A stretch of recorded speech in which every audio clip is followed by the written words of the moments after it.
name's Wayne. I am the Lone Cybertronian. Hope you're having a good evening there. So, 2 videos in 2 days, that's an impressive start for me. I did mention in my review of Bulkhead yesterday that I might do this one, and lo and behold, here it is. It's a figure that was announced relatively recently and was a bit of a surprise to me because Hasbro haven't gone back and visited Pretenders very much, barring the obviously Power of the Primes mini guys, which were quite cool, but you don't really see many Pretender characters appearing very much, which is a bit of a shame because there's some cool ones, and none more so than Iguanus here in core class size. As soon as it was announced, I thought I'm going to have a bit of that. I want to see what goes on, how they're going to do it. And I say it's come completely out of left field, because who's after Iguanus apart from me, still looking for the original G1 Pretender one. But lo and behold, no, we actually have a figure of the guy, as I say, in core class. And so let's have a little look and see how he does.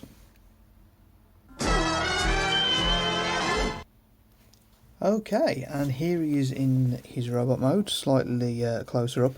So obviously this is based on his Pretender shell, not his normal inner robot, which is fine because the G1 robot modes always seem to be a little bit thin and spindly. So I'm glad they've actually decided to base him on his Pretender shell. Looks nice and lizardy. Some nice detailing on the chest plate there and all the way down to the feet, with his little clawed toes. Looks very much reminiscent of his old version. Flipping him around here, even looks great from the back. Got a nice looking tail going on. You can obviously see the bike mode wheels on the sides here, along with the front of the bike mode with a nice big Decepticon symbol on it. Looks damn good. Really pleased with it. So he's solid all the way around. He's got a little bit of head movement going on, so he's got a bit of left and right and a little bit of up and down. Arms are on ball joints, I believe. Yep, there they are. And I think the elbows are as well, so you're going to get plenty of motion out of that. Up and down, left and right. No wrist swivel. He does have a waist swivel for transform, but yep, it does still function in robot mode. So yeah, he does have a waist swivel, which does slot neatly into place actually if you put it back to neutral. Legs are ball joints again.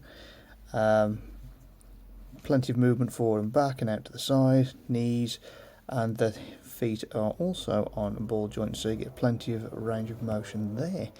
So he's a poseable little dude as well. Overall, I'm actually really pleased with him. He looks great. To see that upscaled and have a proper robot mode for it, I'd have been really pleased. But as it is, I'll take him as is. Now, I did want to quickly mention the weapon. I'll just pull this off here. So I don't know what's going on with the weaponry here. All the smaller legacy class guys seem to have very strange looking weapons, if the camera will focus. There we go. So as you can see, it's just double bladed with a hole which runs straight through. You can see straight through that, as you can see. Bigger post on the top, smaller post on the bottom. He holds it on the smaller post. Now, what I've seen is Skywarp comes with what looks like a catapult, it's a similar kind of looking thing. And I've seen it combined with this, which is Hot Rod's sword. And this is the first time I've actually done this, so you're getting to see me do this live. So let's see. Yep, so that sword blade does actually go into Iguanus' weapon. And then I've seen that Skywarp's catapult looking thing fits into there as a sword handle, and basically it combines into one enormous sword, which is kind of cool in its own way. Iguanus sadly wouldn't be able to wield said sword particularly well, because obviously there's no way for him to hold it, unless you want to just use it as like an elongated sword like so. But I feel like the little guys, because they've only got the little hand ports, they're kind of missing something. But it does work, and he can hold it normally with the sword blade pointing up, which you can't really see. And there you go. So I'm curious to see what they decide to do with the rest of the weaponry. Bulkhead's weapon actually had quite a lot of ports and things on it as well, so there's going to be a lot of interchangeability going on, methinks. So, but yeah, that's enough for the robot mode. I'm really happy with how he looks. He'll occupy a really prominent place on my display shelf, I think, because I'm quite fond of him. Not just because of how he looks in robot mode, but also because I do like motorbike transformers, being a biker myself. And his bike mode's not too bad. Speaking of which, let's get to it. And here for your viewing pleasure is Iguanus in his bike mode. Now, I'm not going to pretend that this is the best bike mode in the world, ever. You can clearly see there's plenty of shortcomings on this. However, there's something about it, and I wish I could place it, but there's something that appeals to me. Maybe it's just the fact that we don't see bike transformers very often. I'm not sure, but there's something about this that works. So as you can see, colours are still working quite nicely. You can kind of see the robot mode there with the arms coming up and coming backwards, and then you've got the legs coming down. The two connectors here for the wheels just fold down off the back and form the front and back, and then this section just comes up over the head. So he's not really in disguise or anything such like. But it is a very solid bike mode. Nothing's going anywhere. Everything tabs in. It's very specific the way it tabs in. There's tabs on there for the arms, which go into a specific place and lock in.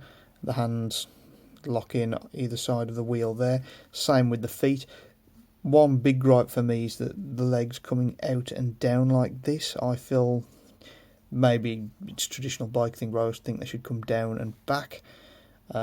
Not something I've tried to do myself, actually. That might be a project for later, to see if I can make an alternate bike mode out of it. But yeah, that looks a bit strange to me.